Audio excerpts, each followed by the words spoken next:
这次美国之行，从哈佛到 New Orleans， 像我对自己青春志向的某种，好像又是觉醒，又是重新的确认，这么一个过程。这次觉醒你会有更强的中国的意识，就是我处在一个什么样的视角和一个背景，我的社会最需要什么？可能我在20多岁的时候是模糊的对这一切感兴趣，其实你对中国的背景也并不清楚，其实完全是两回事情。他被认为是一个社群主义的一个代表人物，他的整个的思想成熟之后，82年写出第一本书之后，他这个之后的整个人生经历是跟整个的里根撒切尔这一套就是全球化和新自由主义这套兴起有关系的，他成为这样的一个浪潮的一个批评者。这个批评当然有他的很多道理嘛，但是就是很有趣这个过程。我们这一代，包括这两代中国人，是这个所谓的这个潮流最大的受益者。包括他在批评的是绩效，他的暴政。那中国一直是贤良选拔，对我们中国人很尊重所谓的科举制度，尽管它有各种各样的问题，不管它是不是单一，他仍然认为是这个社会流动性的一个重要的保证，而且可能某种上最公平的一个保证。所以我觉得这是不同的国家之间的差异吧。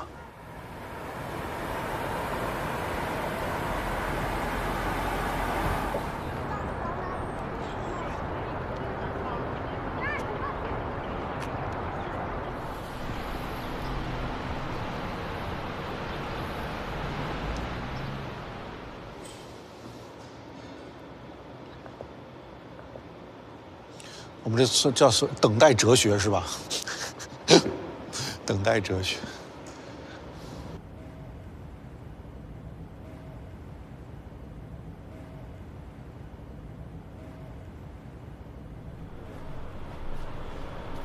他从那边过来的。It's raining again. I'm so sorry. Yeah. So, do you like this? Yes, I watch from your YouTube. Yeah. So who's James Otis? He was a leader in the colonial times during the time of independence. Is he a good speaker? I don't know. I don't know. Wow. And then this was built as a monument to the Civil War. It was after the U.S. Civil War. So the name is on the wall. It's all about died. Yes. Yeah. For Civil War. Can we go to steak? Yeah. We can. So why dialogue, debating is so important for society? It's how we come to identify the meaning of justice and the common good. We have to ask the question, what is justice? What is a good society? What is the meaning of a good life? What civic virtues should we seek to cultivate? So if we care about bringing about justice and the common good, then we're kind of propelled into a dialogue about what justice and the good life really are. Because, of course, there are, and have always been, competing ideas about the meaning of justice and the common good. That's why the great philosophers of the past, Plato, Confucius, Aristotle, and so on, they had different ideas. And those who followed in the Western tradition, including John Locke and John Stuart Mill and Kant and Hegel and Marx, they all had different conceptions of the meaning of justice and questions of the good life and of civic virtue. If they disagreed, it's not surprising that we disagree. And yet, what's interesting is we have the sense that those arguments, though they seem impossible finally to resolve, they keep going. And they keep attracting our attention. And we want, in each generation, to figure out for ourselves what it means to seek a just society, what it means to aspire to the common good. So if we were in the stage, I mean, the great soul, that Kant, Marx, they're all alive, actually. Yes. Interact with each student, with you. Well, that's the idea. That's the fundamental idea, that these great philosophers are not just episodes in the history of ideas. They're not just museum pieces. They are episodes in arguments in which we are still engaged today. So that if I do my job well in teaching philosophy to this generation of students, they will feel as if they are in conversation with Plato and Aristotle and Kant. Because philosophy is a tradition of thought and argument that builds upon and refers always to the past. You think why? Public philosophy is so important for society. Public philosophy is an attempt to find meaning together that is not purely technocratic, not purely practical, not only about economic questions, but about larger questions too. It's because we've been so preoccupied with GDP, with markets, with economic growth, and with technology. And it creates a moral vacuum. And unless it's filled with deliberation about public questions, it will be filled by narrow, intolerant, dangerous ideologies. And that's my worry. Let me give here one recent example of this. During the pandemic, in many ways, the pandemic highlighted inequalities that existed before the pandemic. A great many of us had the luxury of being able to work from home during the pandemic, to teach from home, to work from home, to write from home. Delivery workers, grocery store clerks, warehouse workers, truck drivers, nursing assistants, home health care providers, child care workers. Now, these are not the best paid or the most honored workers in our societies. But for a moment during the pandemic, we called them essential workers. We applauded them at the end of the day. We put up signs thanking them. This could have been a moment for a broader public debate about how to bring their pay and recognition into better alignment with the importance of the contributions they make. But it didn't happen. The pandemic receded. We never really had that moment. And now we've gone back to business as usual. So you think meritocracy is part of reason? And I think the answer to that question is connected to the widening inequalities of recent decades, and also to the changing attitudes toward success that have accompanied the widening inequalities. Over the past half century, really, those who've landed on top have come increasingly to believe that their success is their own doing, the measure of their merit, and that they therefore deserve the bounty that the market bestows upon them. And by implication, that those who struggle, those left behind, must deserve their fate as well. It produces a kind of hubris among the winners and humiliation among the losers.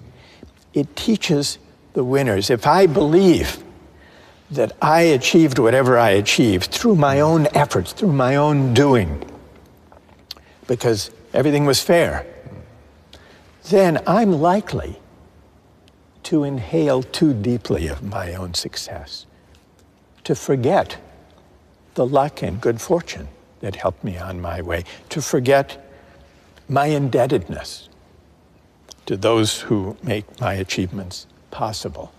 And so this is what I call the tyranny of merit.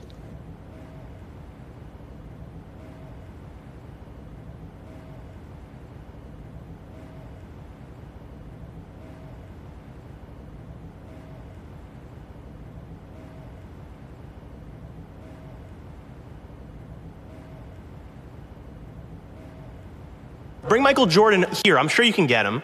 and have him come and defend himself about why he makes $31 million. And I think what you're going to realize is his life was a very, very tough one to get to the top, and that we are basically being the majority oppressing the minority in a different light. It's very easy to pick on him. Very easy.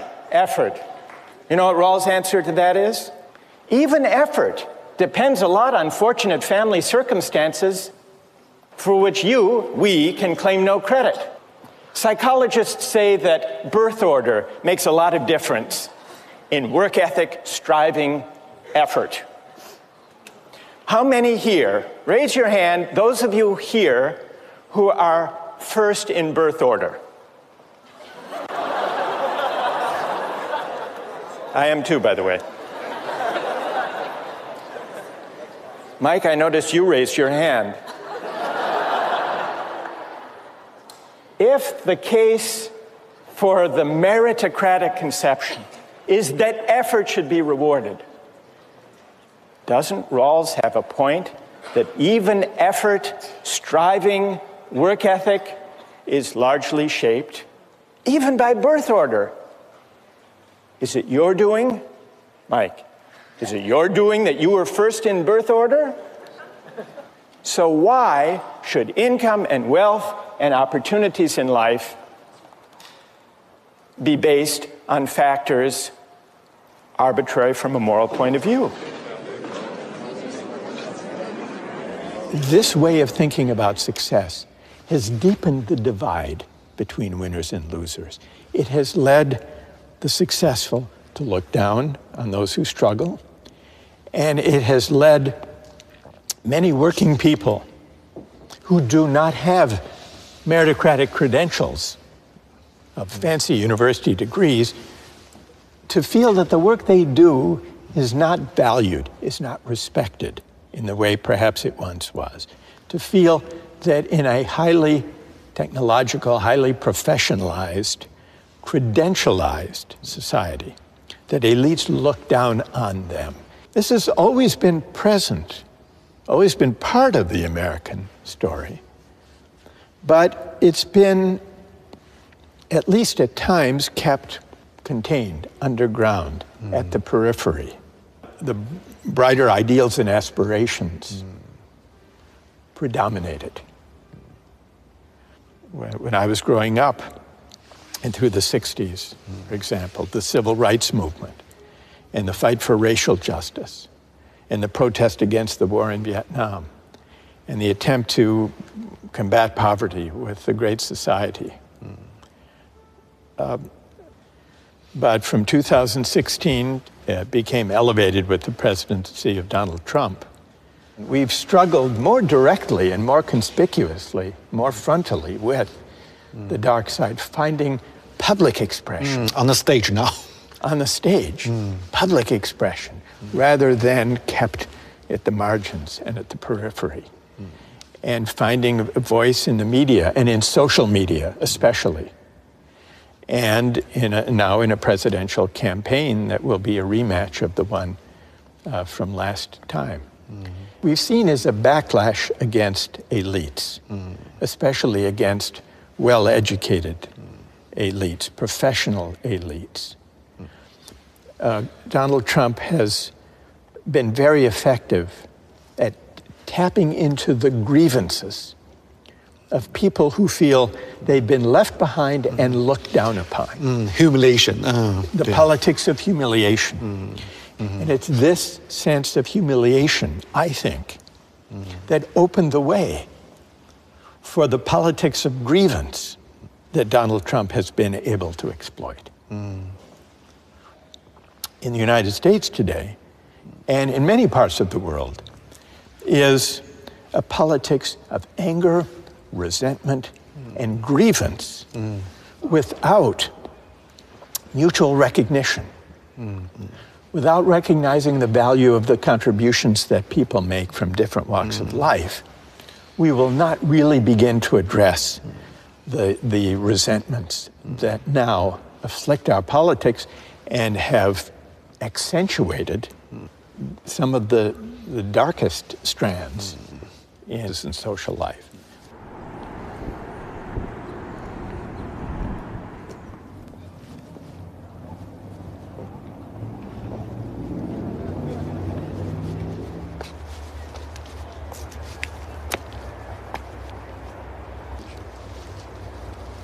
我想大家去国子监，在中国这个 meritocracy 是这么的受尊重。你知道梁启超他去那个访问澳大利亚的时候，因为澳洲人怎么理解他嘛？举人对他们就翻译成那个 bachelor， 就学士学位，他们的进士是翻译成 master degree。然后他不是当过长沙食物学堂的那个总教习吗？就翻译成 President of Hunan University， 所以很逗。所以误读，我真的挺想带你去看国子监的，这特别对着他这个写的书的感觉，加上拼音线。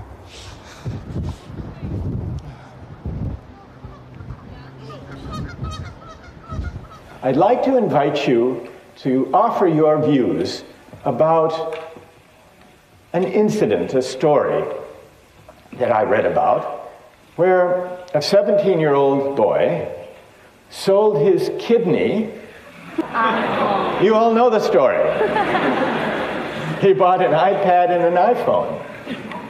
But how many think it's okay? It's a free market, and there's nothing wrong with it. Because I study economics, and I think every adult is an economic man that he has to be responsible for his behaviors. He clearly knows the consequence of losing one kidney. We should give him the chance to take that risk. To choose for himself. A lot of people agree with that. All right, that's very good. So I would like to hear from those who object. Yes. And stand up. Well, I think it's wrong because give your kidney to others. Maybe you feel it's okay, but in fact, for the respect of a person, it is not respect of life. Okay, that's very interesting.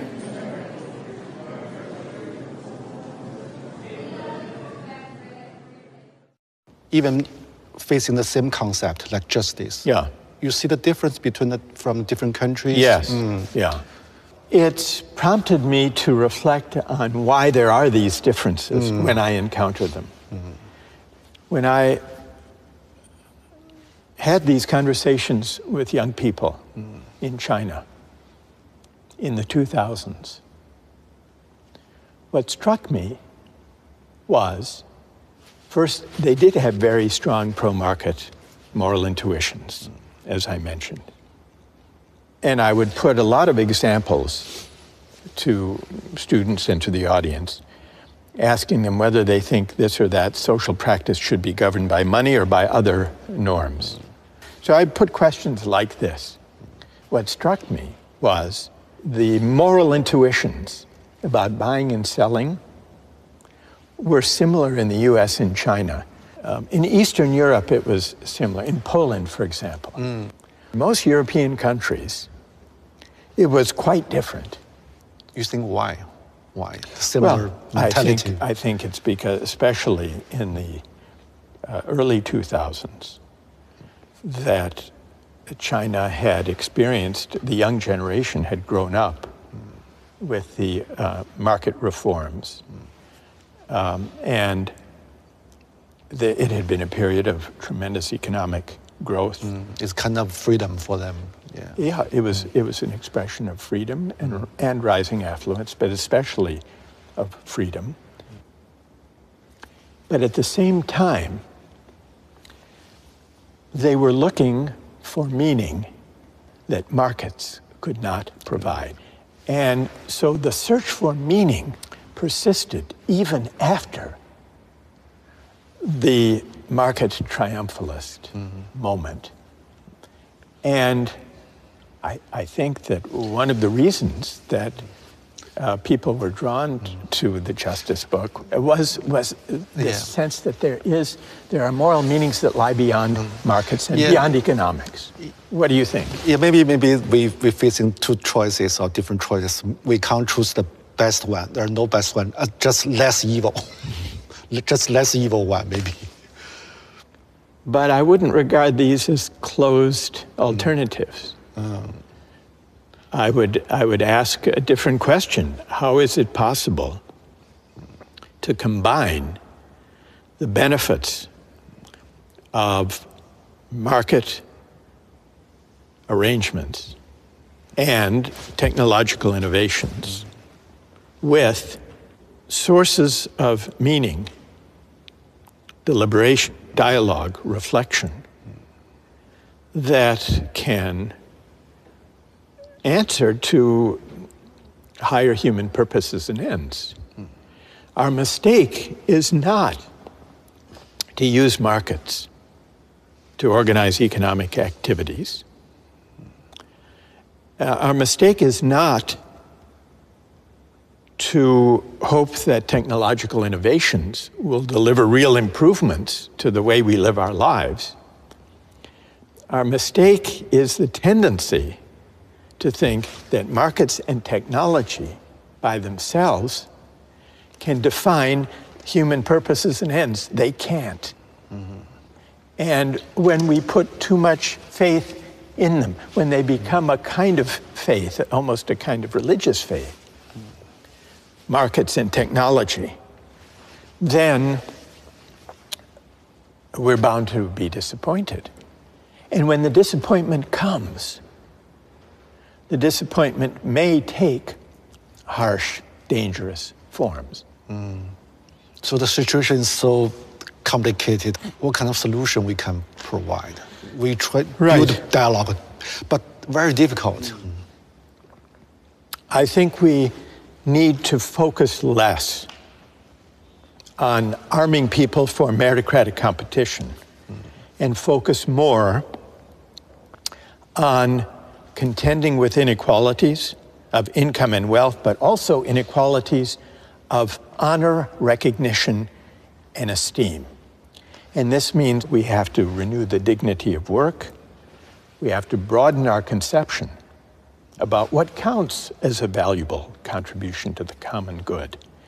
And we need the kind of class-mixing institutions in civil society that will lead us to encounter one another, to be in one another's presence, not only on our phones, all the more so when our societies are divided and polarized, because the people we encounter tend to be people only like ourselves. We need to overcome that. But every solution, every theory always has its own flaw. Yeah. So how about your solution? Your attack the meritocracy, but maybe your theory, your book still has kind of flaw. Maybe you must overcome what kind of flaw it is. Right. Yeah. Well, what flaws have you identified? Let's start with that. I don't know. Maybe too idealistic. Too idealistic? Yeah. You think so? I don't know. That what I've just suggested is really too much to hope for. I don't think that reducing inequality and renewing the dignity of work and creating a greater equality of condition and recognition will happen anytime soon. They're not easy projects to undertake. So I want to be realistic about that. But do you think, should philosophy be more responsible for the historical consequence or not? The idea and the reality, Russell, Hegel. Yeah. They talk about inequality, talk about the virtue, but the consequence may be this one.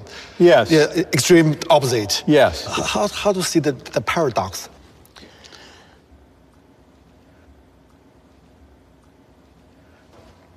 If one thinks, and I, as I do, that philosophy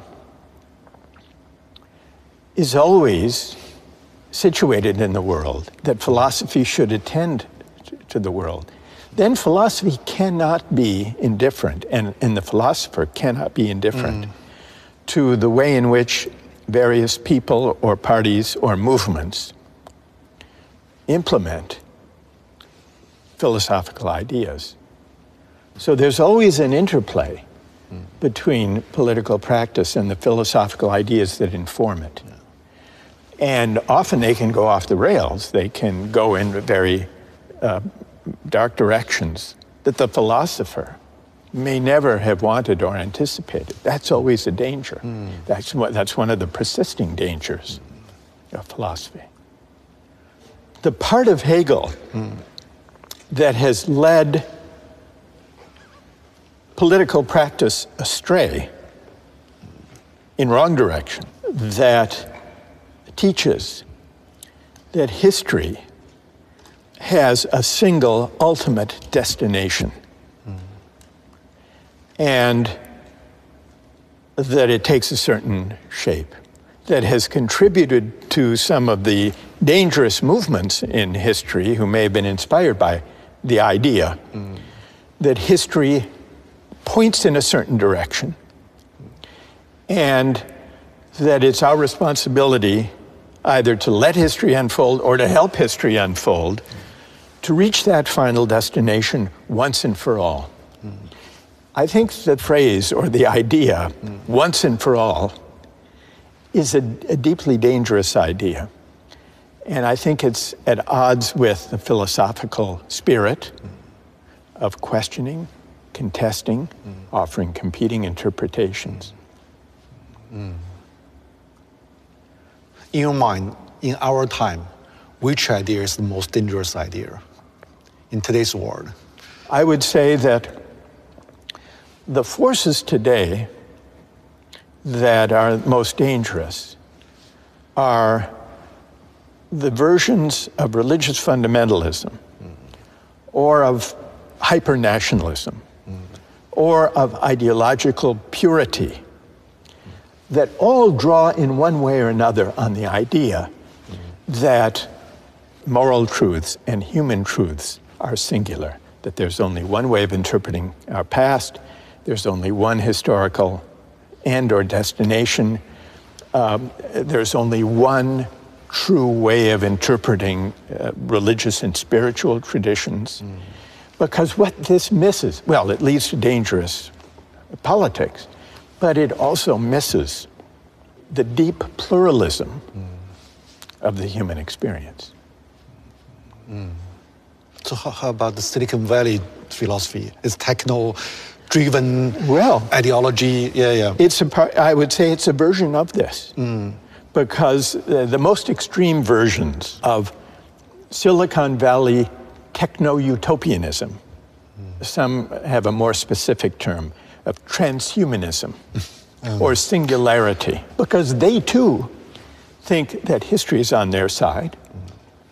They too think that as technology develops and as generative AI develops, we will be transcending the messy, contentious, pluralist human projects and arriving at a kind of singularity where perhaps our minds will meld with machines.